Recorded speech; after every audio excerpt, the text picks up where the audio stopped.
Kami nagtitinda sa tabi ng kalsada. Kami, kung tawagin, nung kami ng araw, nagtitinda kami sa tabi ng kalsada. Walang te.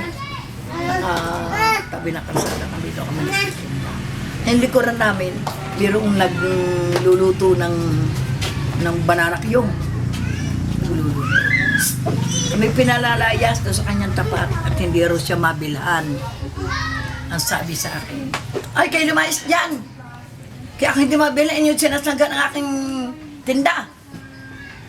Hindi kami naalis. Sabi, hindi ba kayo lalayas dyan? Bubuhos ako kayo ng nagsusulak ng matika. Ang bakit pinuntahan ko siya doon sa kanyang pagluluto. Hay! Babae! Ikaw muna ang unahin kung bubuhusan mo kata ng nagsusulak ng matika. Pagkatapos kami naman ang susunod. Sige! Bubuhusan kita. Okay, palapit na rin sa kawa. Nasa kawa pinaglulutoan. Kawaling malaki. Lumayo yung babae. At natatakot at bubusak ko ng isang ng mantika nagsusulak at kapasyak mo nang uunahin bago kami bago mamaya di ang mga tindira pala rin mga galit taon at araw-araw siya ginigira ng babaeng yun.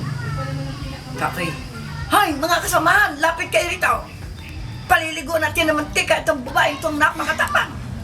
Sabi ko gano'n, ay lapitan naman lahat sila nagtago yung babae, lumayas, nagtago.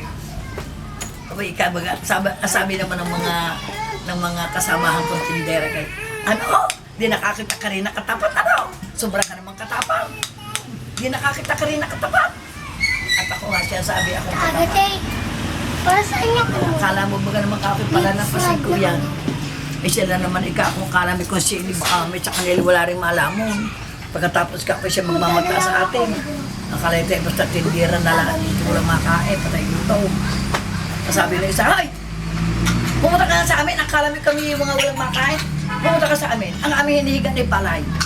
Sa palay kami humihiga. Baka kayo imala mo pa wala Sabi kayo ng aming na aking kasama. Kanya-kanyang payang-yangan doon nakakatuwa.